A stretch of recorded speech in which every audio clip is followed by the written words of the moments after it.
As we reach on day 12, I'm noticing some disturbance in the community. Some are claiming that people on nofap gets prostate cancer. Well, I thought maybe this is the perfect time to clear the smoke out, so this is where it all began. There was a study done with some older men.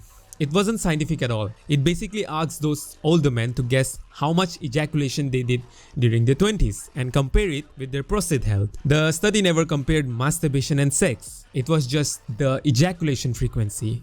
Obviously, a healthy guy will have more sex and ejaculate more than an unhealthy one.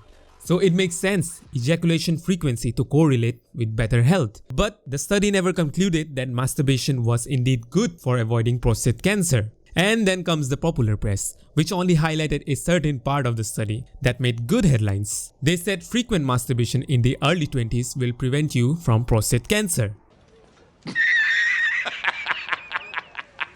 These lines were shoved down to the men around the world by the press as proof, but not by the researchers. If it was in fact true, the monks throughout the history doing semen retention would have been lining up in front of the hospitals with prostate cancer. But you will also find studies and articles stating that excessive masturbation will lead you to higher risk of prostate cancer by putting abnormal pressure on the prostate gland. By the way, every article and points that I'm claiming in this video, I'll link in the description below. So it's like a tug of war between two sides claiming two opposite opinions and views very strongly. So what does the doc says about this? Well, the doctors define prostate as not a muscle, which obviously makes sense since it's a gland.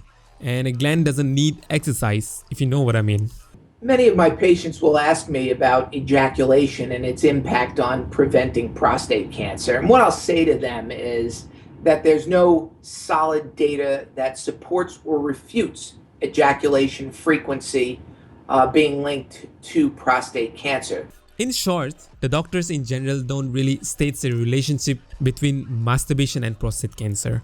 The root cause of prostate cancer is lifestyle and diet. Asians have generally lower risk of prostate cancer compared to Americans. And talking about cleaning the pipe, the body can take care of itself. The nutrients found in the semen are broken down and absorbed back in the body. We've also heard from Natasha, who wants to know what happens to all the sperm that isn't ejaculated, and where does it go, and is it still healthy? Yes, it's a very good question, because obviously the testes make sperm. They make sperm at about 5,000 sperm a second at peak, so they can make sperm at prodigiously fast rates.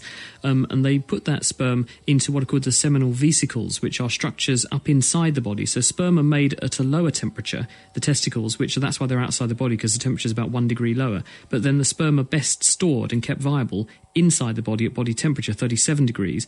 So they go into these seminal vesicles.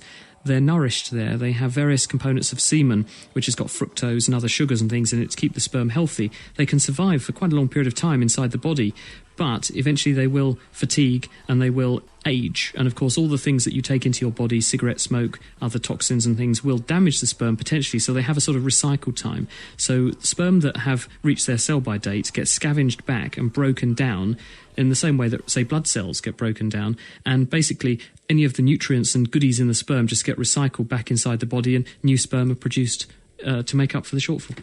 While others experience wet dreams, it's their own way of handling excess semen. So either have sex or your body will clean the pipe for you. Another important thing that I have noticed is that people often consider the benefits of nofap as a placebo effect or an imaginary benefits. Well, no shit. It's better than living the same old lifestyle glued to the screen, jerking your balls out. There are thousands of people coming out to express how much nofap have changed their life, including mine. The only disadvantage of nofap I can think of is getting judged by your friends or people on the internet. They will have a hard time digesting your facts. It's kind of their own way to rationalize their brain into thinking fapping is okay, while nofap is not, since it is not practiced by masses. But if they're open to new things, maybe it won't be a problem. So what do you think, guys? Let me know in the comments below. So till then, take care. I'll see you guys tomorrow. And always remember to be brave.